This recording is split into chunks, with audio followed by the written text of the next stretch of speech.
It could be the fiercest urban warfare in anticipation of Ukrainian advances. This is how the situation appeared in Kherson. Russian forces urge civilians to leave Kherson as Ukrainian military is preparing for resolute fighting against Russian forces in order to recapture the city.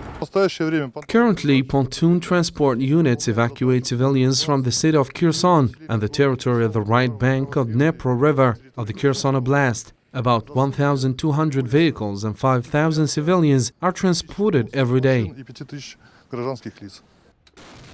Another battle in Bakhmut continued as Moscow is nearing to control. But according to Deputy Head of the city's civil administration, Ukrainian troops are firmly holding the front line.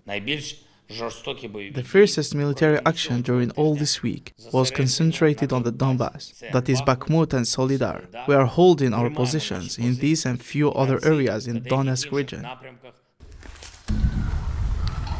Western support for Kiev continues following expectations of the massive Ukrainian attack and fears over nuclear conflict. The US pledged a further $400 million in military assistance to Ukraine, and the G7 foreign ministers reiterated their appeal for Moscow to put an end to the war by cautioning that any use of nuclear weapons would have serious consequences. It is not allowed. It is unjustifiable to use nuclear weapons in this conflict. We call on Russia. I say clearly not to do so. It would be a line not to cross.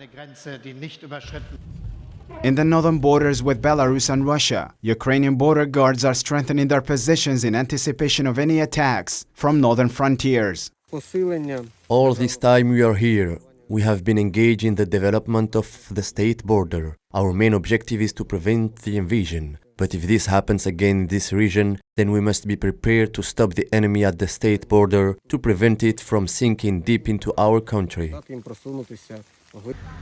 As the country prepares for further Russian strikes targeting its energy systems, 40% of Kiev residents were left without water, and around 4.5 million Ukrainian consumers were temporarily disconnected from the power supply across the country.